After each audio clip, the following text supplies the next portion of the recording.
More recently, we've done from actor to producer and using your phone to its full arts potential, which we did yesterday. So if you would like to check those out or any others that we've done, we will put a link in the chat for you for our podcast and YouTube channel.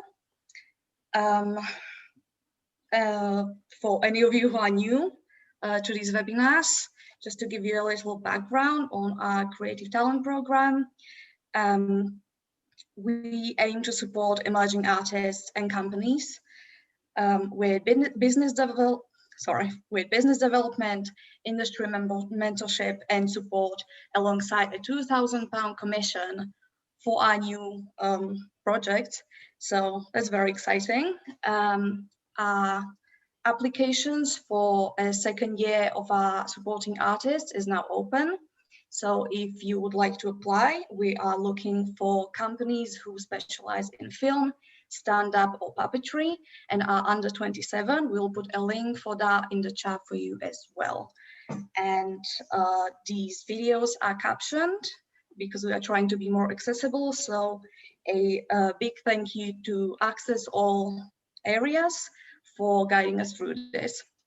If you have any questions throughout this webinar, just put them in the chat and I will read them out at the end. And yeah, let's get started. My name is Andi Hudekova. I have been with Creative Youth for almost a year now, and I'm an actor. I've done some voice acting, which I really love, and I'm also an illustrator, and I'm a disabled artist. And with me today, I have two lovely, talented people, Nicola and Hamish. Will you guys introduce yourselves? Who will go first? That's the question. Should I go first? Yeah. Oh, okay. So I'm Hamish Thompson. I read scripts predominantly. That's my main income. That's my main job. I read scripts for companies, including Searchlight Pictures, which are films which are being distributed by the Walt Disney Company at the moment. I also have read for Sony Pictures, the BFI, Film 4, and BBC Film. I'm also a trustee on a local arts charity in North Devon called Beeford Arts, and I'm helping them at the moment really focus on transitioning into a very new world of art and creative arts consumption.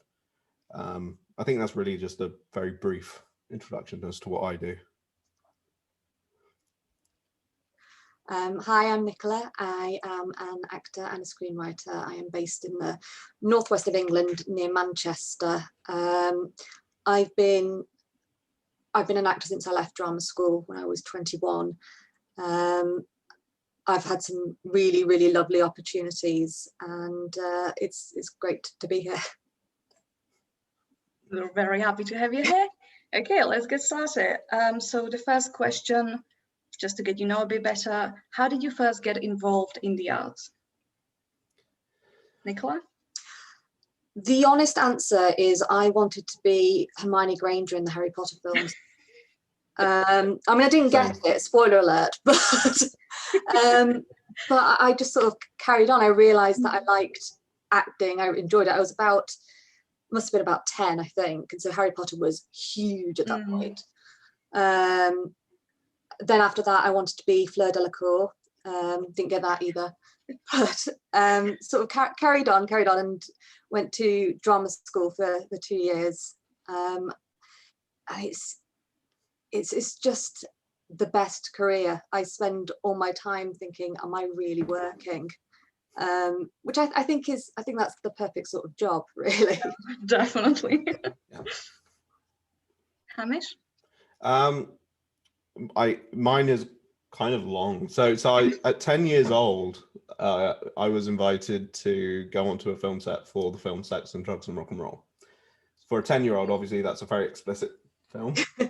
But it's because the reason why I'm disabled is because I when I was younger, I had complications because of the live polio vaccine, which thankfully isn't in existence anymore, but it was great and it served its purpose.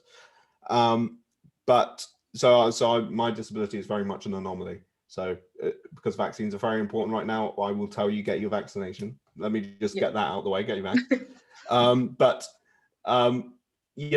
So I was invited onto that film set, and I met, all the wonderful people involved in that film, from Andy Serkis to the writer Paul Vira and the director Matt Whitecross. But the person I really hit it off with was Damien Jones, who was the producer of that film. And he's just a really nice guy and a really great producer. He was really involved early on in a lot of Black British stories that were cutting edge and that were, that really weren't afraid to tackle the hard stuff and the hard issues to talk about. And so he took a really keen interest into me and my interest in film and how do you tell those kinds of stories? Because I always wanted to be a director when I was younger.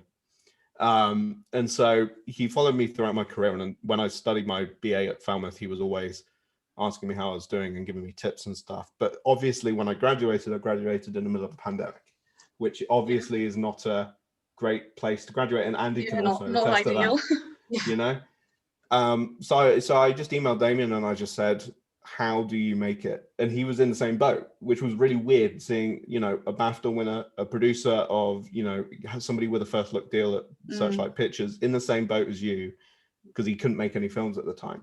Yeah. So we started talking about the scripts he was getting in, and that's how I got into script reading. He started paying me for that.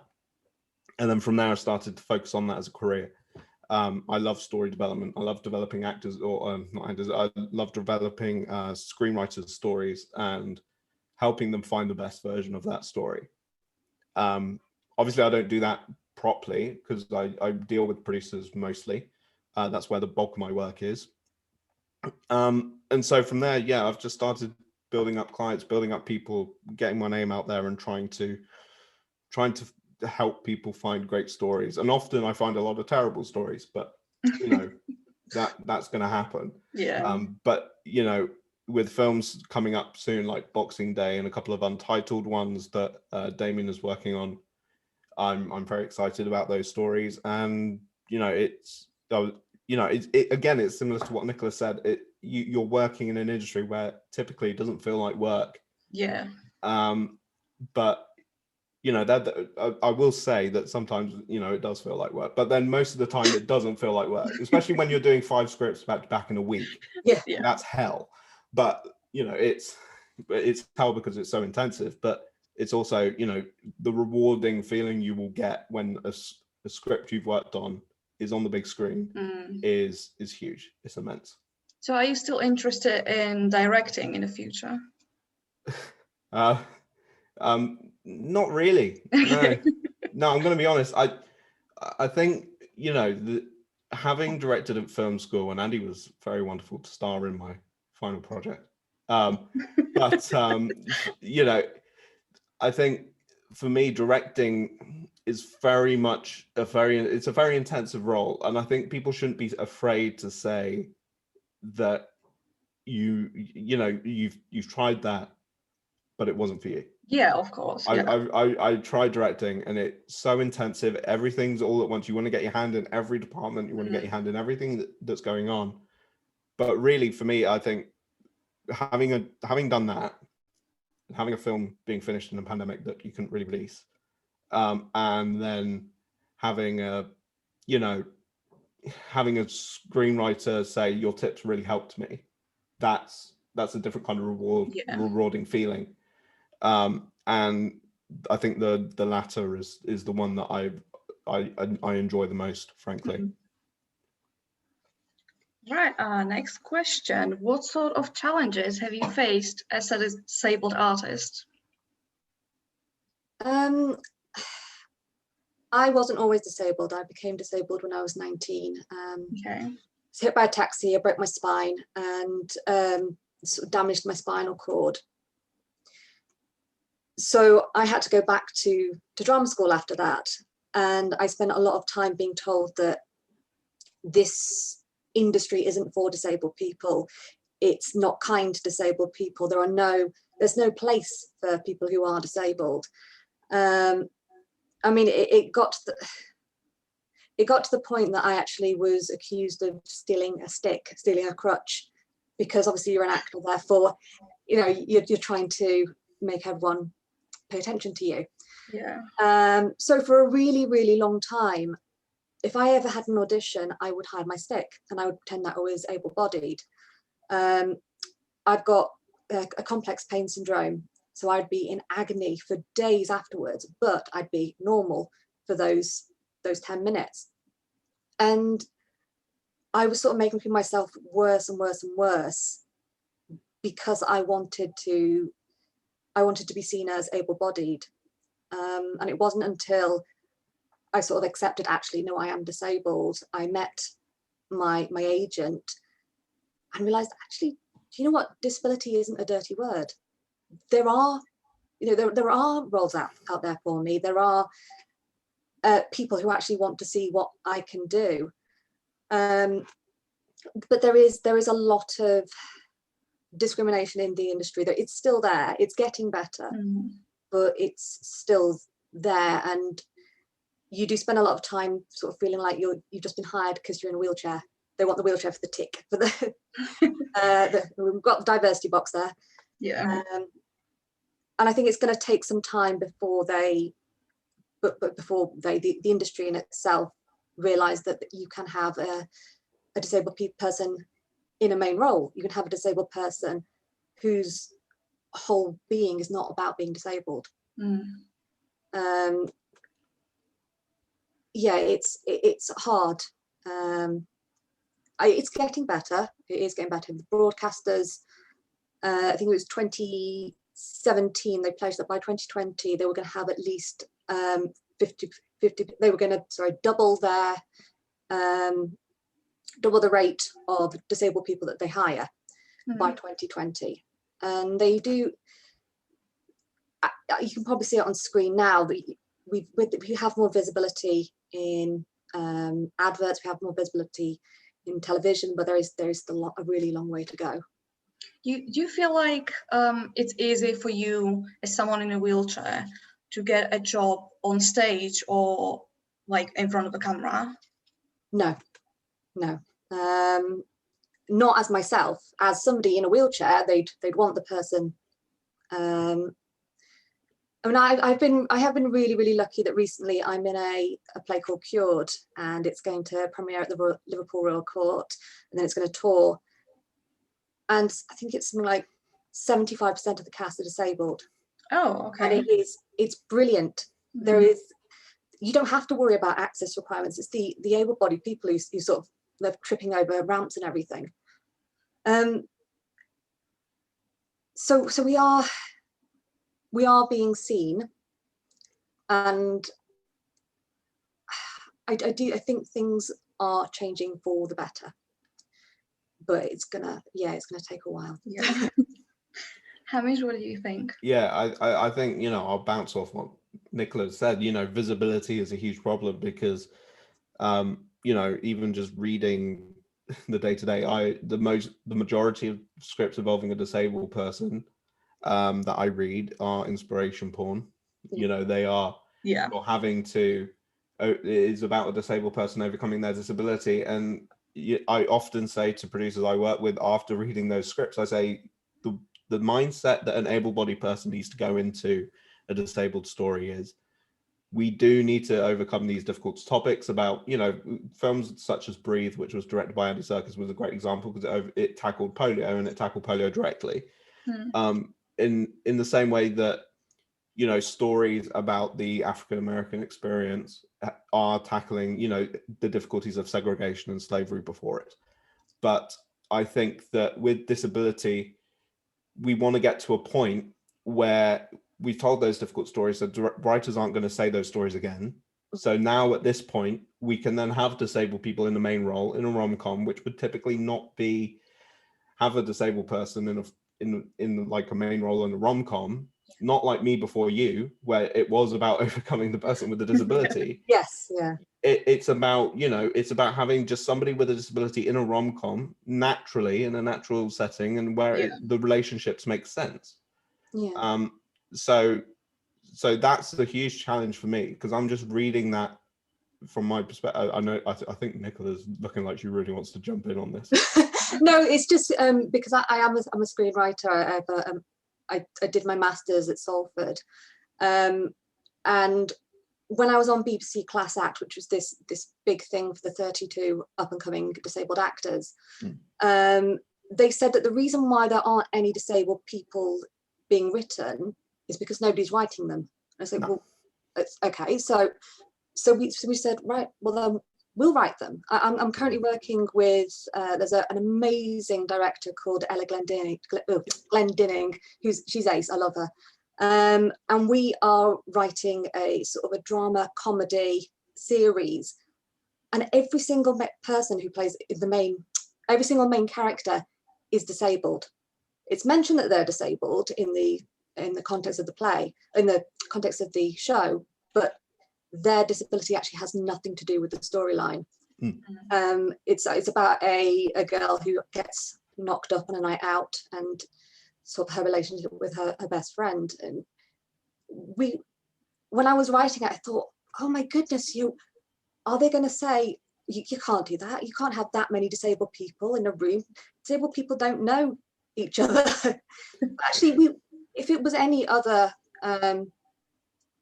if it was any other category, we'd go, oh yeah, you could have, a whole cast of women, you can have a whole cast of men. But even now I still feel like, oh gosh, can I do that? Can I get away with that? Yeah. I think the other issue is that it reminds me of the time when a certain BBC commissioner for drama turned around and said about somebody's script, this story isn't black enough. And I was, when I read that, I was like, this rings true about stories with disability. Yeah. I think the problem that you really need to acknowledge, I think that able-bodied and especially sort of commissioners and sort of producers really need to acknowledge is that there isn't a certain experience for anyone with a disability. So that's that's a huge challenge in itself, because a disabled writer can write a story about their own experiences with disability, and somebody else will think disabled people don't really do that, do they? Yeah. But they don't know that. They don't know that for sure. Yeah.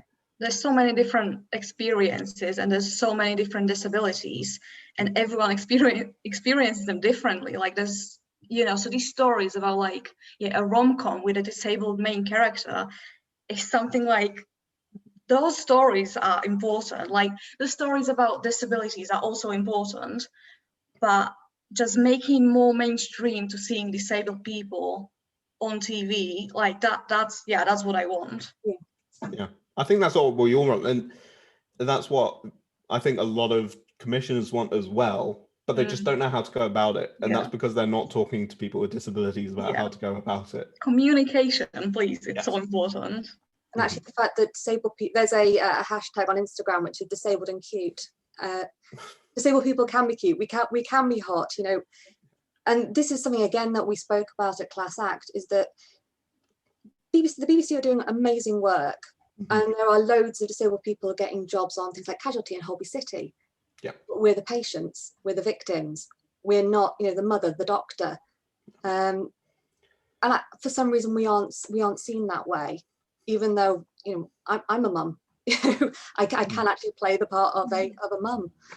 I don't have to be the person who's been thrown out a window or anything. Yeah. All right.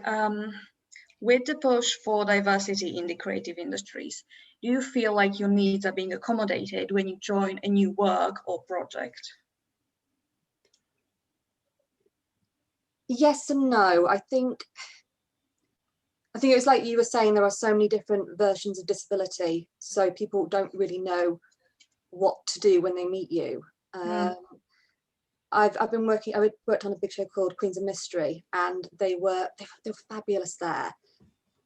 And actually they sort of got ahead of me before I even said it. There were times where they go, oh no, we're not taking you to the makeup trailers, we're going to give you your own special rooms. Like, oh, okay, fine, whatever. And that was a big surprise, really. I just worked on a film, a short film, where it's about two disabled people. So two people in wheelchairs. They knew I was coming down from near Manchester, and they went, okay, yeah, you take the tube to Battersea, and it's going to be like two, 3 changes, and then you'll get there. I had to look it up and go, there's no step-free access. You There's no- can't get a The wheelchair. TfL don't communicate step-free access very well. No. So that's Yeah. And it's not a case of people being deliberately dense. They're not. It's just something that they don't have to think about. And you do often feel like you're putting people out and that you're being difficult, which is the worst word when you're a woman anyway. But when you're having to say, look, I'm trying not to be a complete ARSE, but you need to look after yourself. You need to know what your limits are, what you need and what your access needs are, and be able to communicate that effectively. And I think that is all true, and that's all true of stuff that I've done when I was working in productions and stuff. I'm very lucky in that I work from home 90% of the time, which for a person with a disability is the dream, I think, for a lot of people. And it's difficult because for most people that's not achievable, because a lot of work was in the office. And that's why something like Press Reset, which is the BFI's disability networking group and sort of their liaison with the industry, is so vital, because the people who set it up from the BFI Screen Disability Advisory Group, I think it was called, they set it up because COVID had exposed this separation of decentralized working because of COVID. So you don't have to go to an office anymore. You can work from home. And it made a point. People with disabilities can be hired, and people with disabilities can be accepted in the workplace, and especially in the creative industries. And so that was one massive initiative that I think helped me out, in that it made work more accessible. But the BFI isn't just helping people work from home, obviously. I think, when we look globally at the industry, the screen industries, the BFI are the gold standard for inclusion. And I would say that the Step Up scheme, which is another scheme the BFI do for production crews, is another one that's just incredible. They will accommodate all of the massive costs that come with freelance work when you have a disability. So for instance, for instance, they will, if you have to stay in accommodation which is accessible and nearer to the location of work, they will help you find the funds for that, or they will provide the funds for that, because they recognize there is this problem that people with disabilities who want to work behind the camera, they can't work behind the camera because there's so much more money needed to make that possible. And if it's specific training for the crew, they will help with that as well, so that there are opportunities. And because I'm so relatively new as a professional, I think, I've been very fortunate into coming into these opportunities. But, that's not to say there aren't challenges. There will be huge challenges. But I will say we're getting there. But it's just going to take a long time. And I think people have got to acknowledge that. And also to be upfront and honest about that. And be ready to meet those challenges head on. Steps rule the world, unfortunately, particularly on set. Those steps go up to the production offices, steps to get into the trailers, to get into the makeup area. I mean, we arrived at the venue to film a scene, and there's a step to go up into the restaurant. It's like, okay, so everyone can get in except for the actors.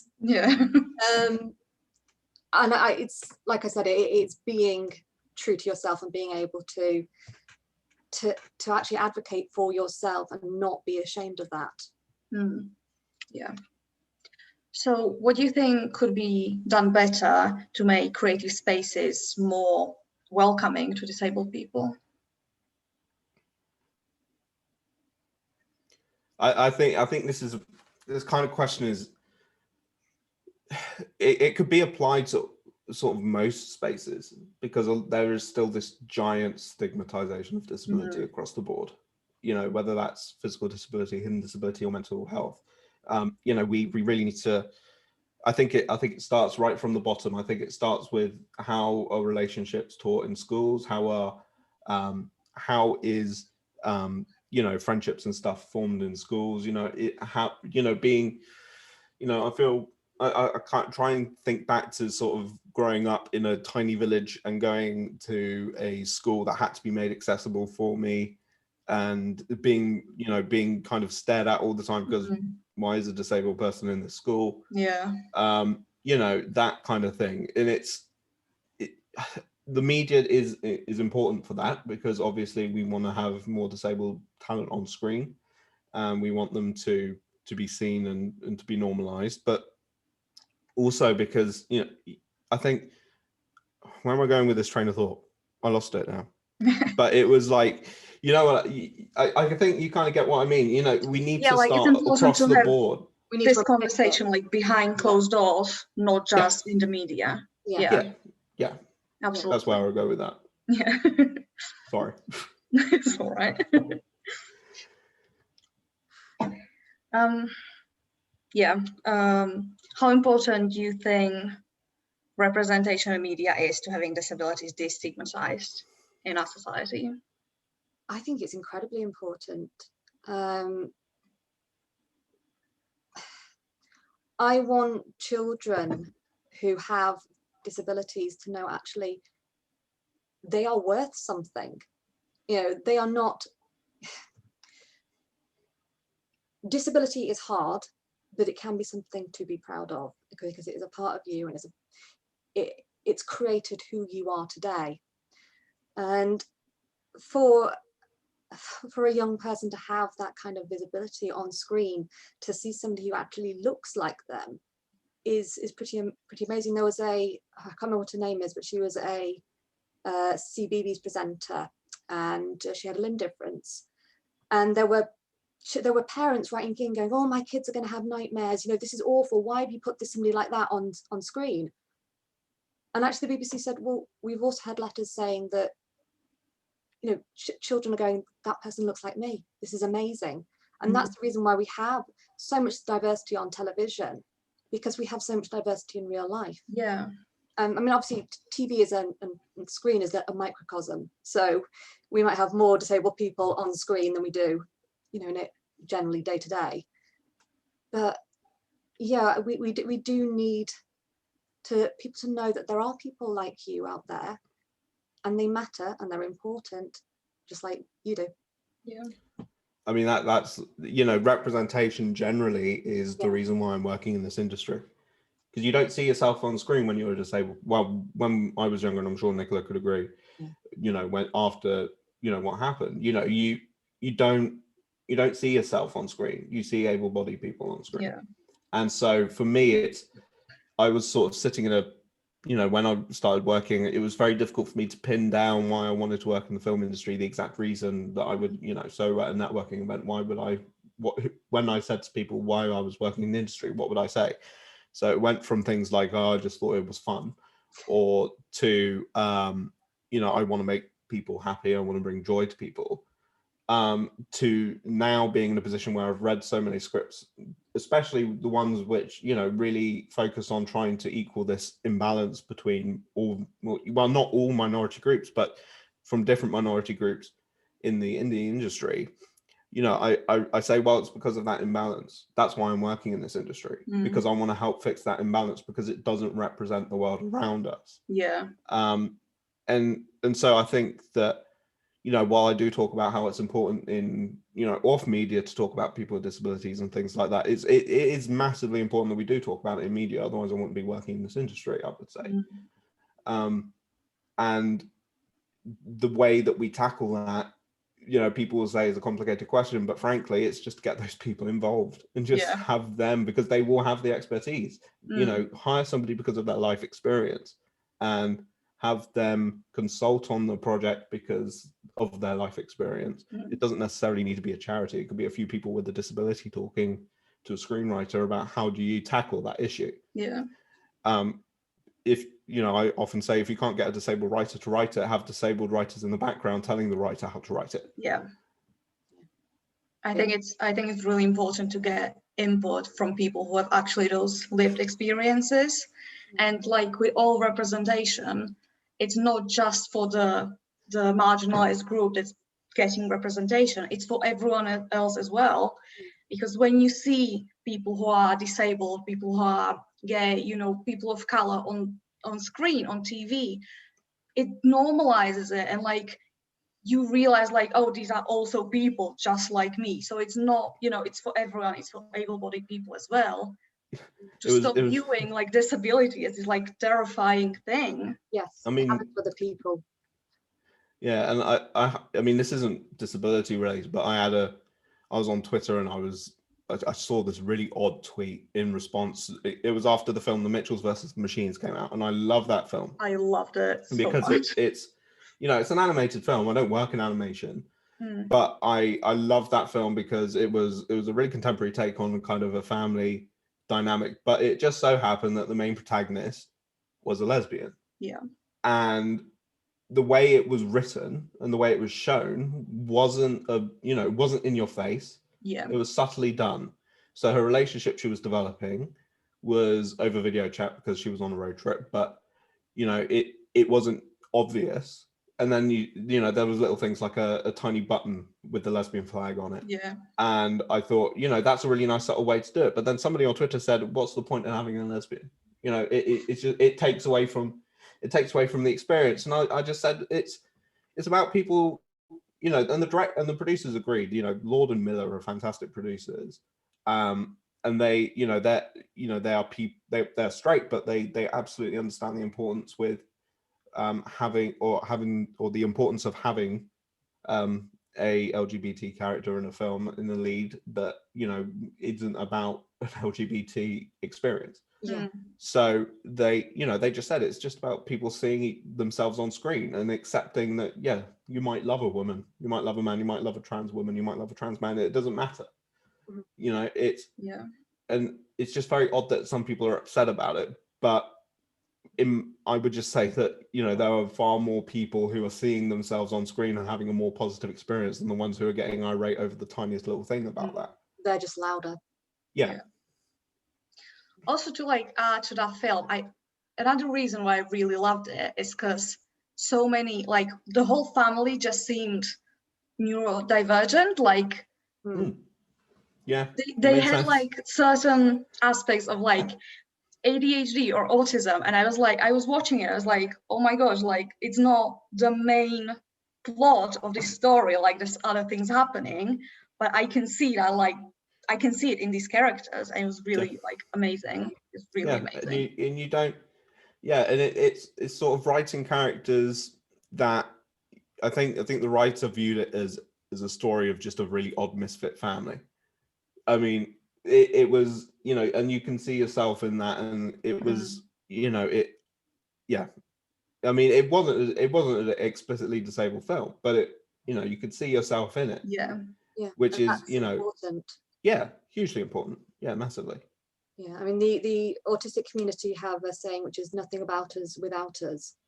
And I think that's very, very important for really all minorities. And I think you're right. You're right in saying that actually we do need to move on to a point where we are showing people who are disabled, who are who are gay.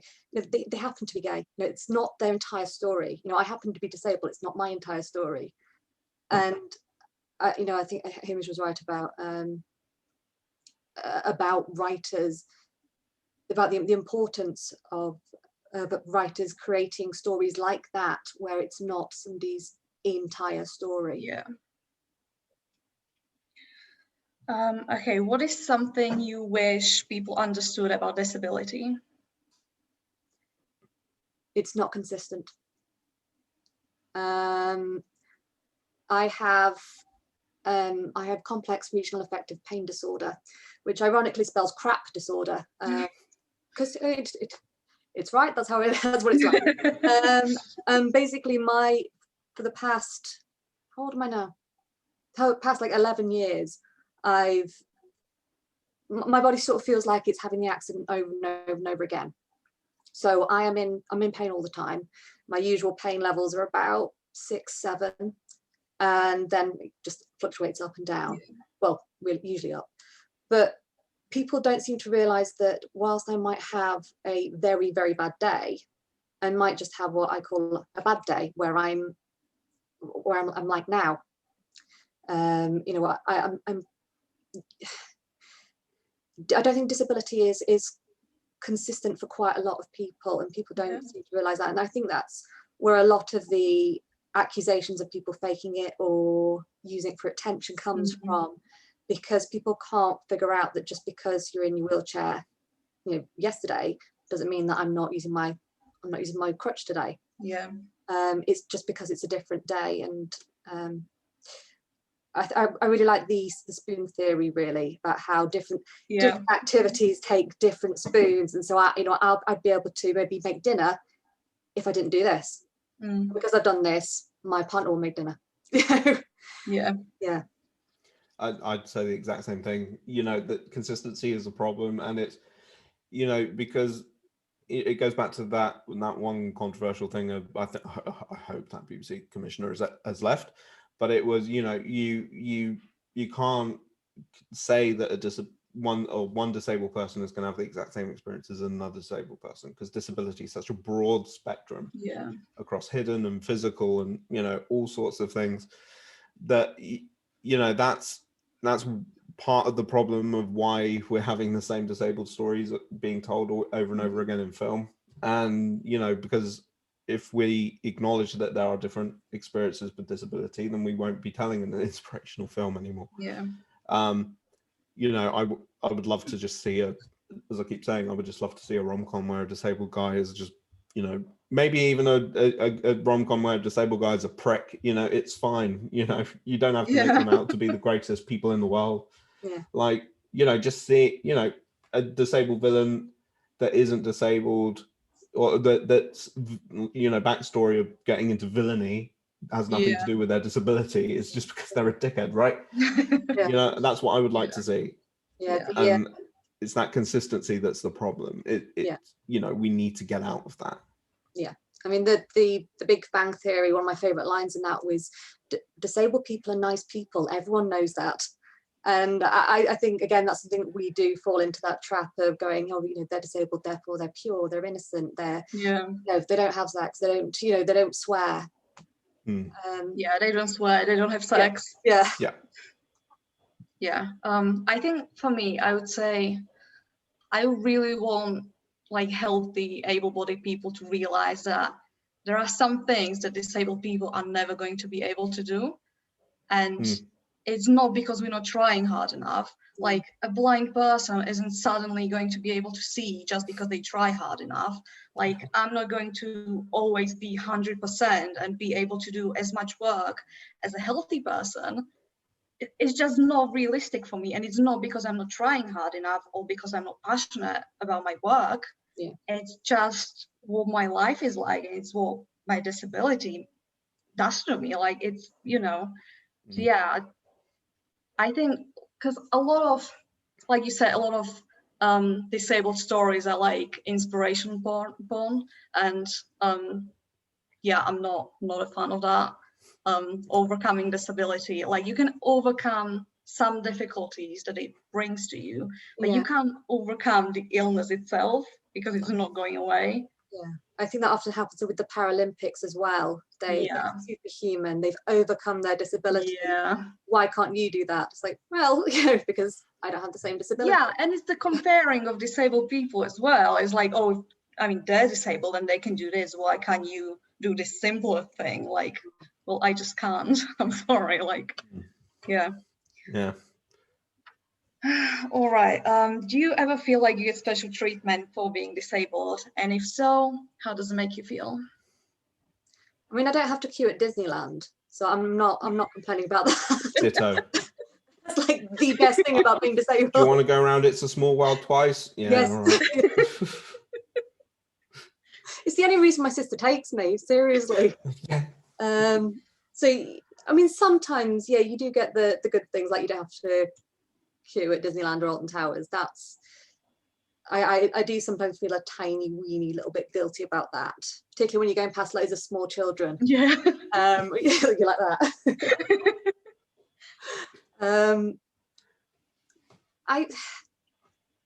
I don't know. I mean, my husband, I was in my chair and I had a cup of tea and I went, oh, I can't go into that shop because I've got a cup of tea and you're not supposed to bring drinks in. And he went, well, you're disabled. You know, they're not going to stop you. And it's like, that's not true. I think sometimes it is true. Yeah. So I think there are some nice little perks, but it doesn't make up for a lot of the other stuff. Yeah. I think it's the same kind of thing. I mean, obviously, apart from Disneyland, that's you know, the obvious perk. But I think that there's also the other side of special treatment. You know, the word special is a derogatory term. Yeah. That's what I'm thinking. You know, when I'm often looked down upon. Well, I mean, I am obviously looked down upon. I'm very small when I'm in my wheelchair. But like, yeah, so, but I was at a board meeting yesterday for a charity I'm working with, and you know, there was a moment where we were all gathered around a table trying to plan strategy, and so I decided this would be a good time to put my wheelchair to use. So what I did is I just rose my wheelchair, and they were all just staring at me as I got eye level, and then immediately I was taken. I think I got the feeling I was taken more seriously because I was eye level. You know, it's things like that you know, it's I would say the way I would interpret that question would be quite different. You know, special is a derogatory way because it's not, you know, and I don't like using the word special in a derogatory way. It's horrible, but like, unfortunately, that's how a lot of able-bodied people see that term and how they would see treating someone with a disability. They have a specific viewpoint in which to view us.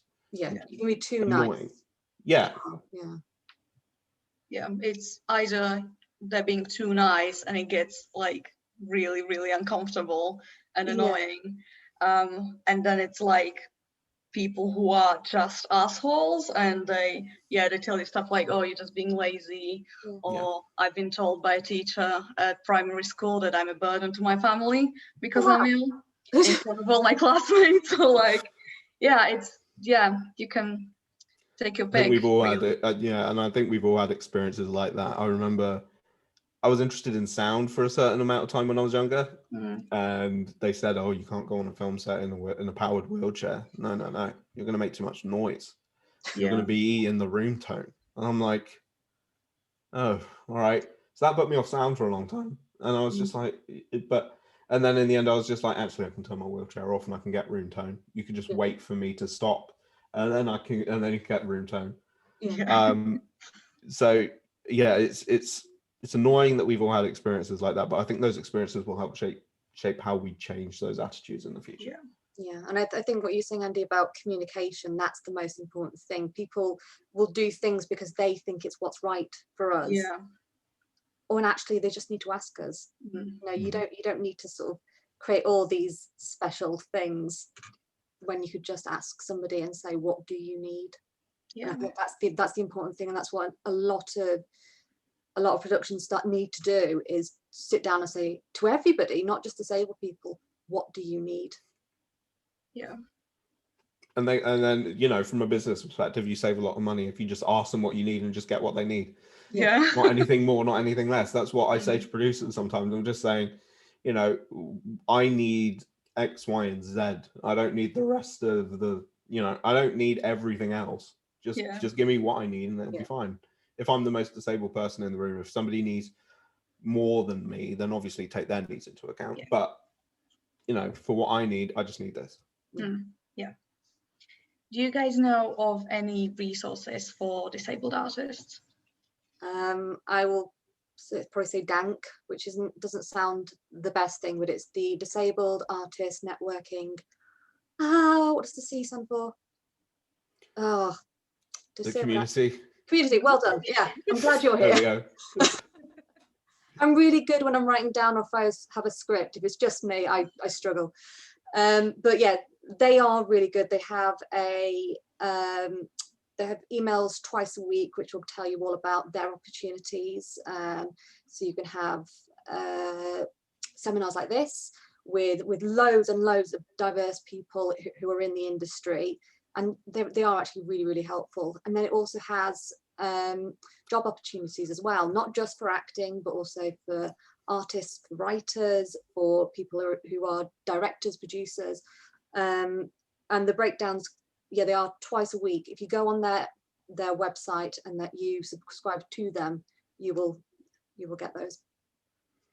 I would plug the BFI's Press Reset, because you know that post-COVID it became very apparent that it was an opportunity for people with disabilities to jump right in and be at the forefront of the re-emergence of the industry, and it proved successful. And so at the moment we have a WhatsApp group that is growing in size, but it's for professionals who are looking for opportunities and also looking to network with other people with disabilities about expanding, you know, how do we make this industry more welcoming and better for the rest of us. So I think there's a press release on the BFI's website where that information is. If you just Google BFI Press Reset, it should come. That's probably the one I would recommend, other than Dank, because Dank is just Dank. All right, thank you. Right, we are running out of time, so our last question: what any advice that you would give to disabled artists? Don't give up. Believe in who you are. You're clearly here because you're talented. And like I said, disability is not a dirty word, and don't let anybody make you feel like it is. So surround yourself, not with yes men, but surround yourself with people who will build you up, who are realistic, but who believe in you. And I think that's very, very important. I would say that, and also I would just say embrace it if you can. If you're confident enough to embrace the fact that you've got a disability, you have that life experience that a lot of people are craving at the moment. They need that life experience. Yeah, and you will have a perspective that other people don't have. And if your perspective is different to other people's, that's a good thing. That's a really good thing. Yeah. We need that. That would be my ultimate one. Just embrace it. Just if you're comfortable, embrace it. Put it on your CV somehow. You know, don't do what my teachers told me in secondary school and say, don't talk about your disability. Oh, you also, if you're on Spotlight and you are disabled, you get it for half price if you're disabled. So yes, so if you go onto Spotlight, I think it's on their frequently asked questions, and they will charge us like £75 instead of 150. Yeah, I didn't know about that. They don't tell people this. I found out by accident. So yeah. All right, well, thank you so much. That's all our questions. If the audience members would like to ask any questions, now is your last chance. We also have our International Youth Arts Festival happening right now in Kingston until the 12th of July. So if you would like to see some live music and theatre, please come down and join us. Also, if you would like to watch this again or pass it to a friend, there are the links for our YouTube channel and the podcast in the messages. Oh, we've got a message. Yeah, okay. And yeah, finally, we would really appreciate any feedback that you want to give us on this session. So there will be a link for that as well in the chat. And yeah, that's it for today. Thank you so much to my lovely panelists for being here today. And yeah, hope to see you again sometime. Thank you. Thanks. Thank you.